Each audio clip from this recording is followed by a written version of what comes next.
Hi friends, welcome to our channel నక్షత్ర Shri creations. ఇవాల్టి recipe అటుకులతోటి దోశలను ఎలా వేసుకోవాలో చూద్దాము. దోశలు చాలా సాఫ్ట్గా చాలా టేస్టీగా ఉంటాయి. అయితే ఈ దోశలను ఎలా ప్రిపేర్ చేసుకోవాలో చూద్దాము.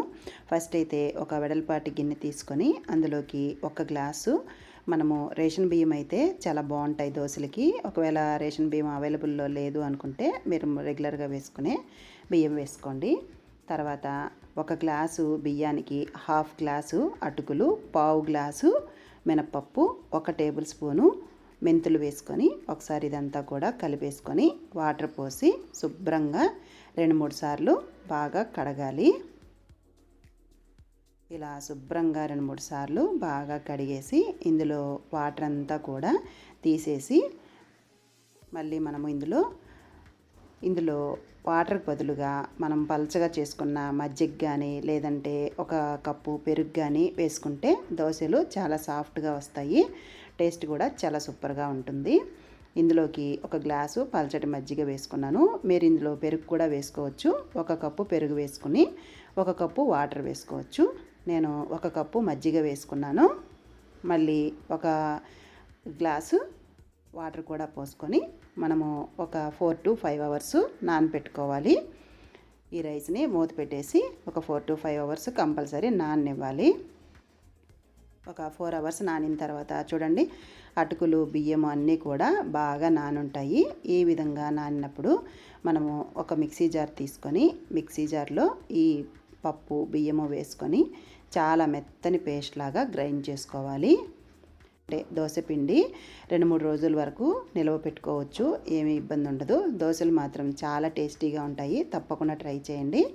చూడండి, పిండి మాత్రం చాలా మెత్తగా గ్రైండ్ చేసుకోవాలి.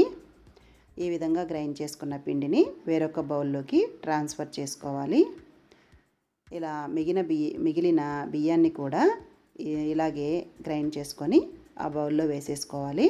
తర్వాత ఈ పిండి అంతా కూడా ఒకసారి కలిపేసుకొని మూత పెట్టేసి మనము ఒక 4-5 గంటలు పర్మెంటేషన్కి వదిలేసేయాలి. లేదంటే ఒక రాత్రంతా కూడా మనము పర్మెంటేషన్ చేసుకుంటే ఇంకా బాగుంటుంది. చూడండి, నేనైతే ఓవర్ నైట్ పర్మెంటేషన్ పెట్టేశాను. ఒక రాత్రి అంతా పులిసిన తర్వాత పిండి చూడండి చాలా సాఫ్ట్గా వస్తుందన్నమాట.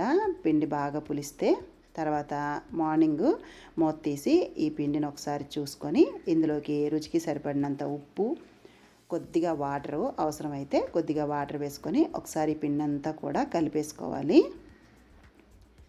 ఇలా కలిపి రెడీ చేసుకున్న తర్వాత స్టవ్ వెలిగించి ప్యాన్ పెట్టుకోవాలి. ప్యాను కొద్దిగా హీట్ అయిందో లేదో తెలియడం కోసం కొద్దిగా వాటర్ చల్లినట్టయితే చిటపటలాడుతుంది. అప్పుడు మనకు ప్యాన్ బాగా హీట్ అయినట్టు.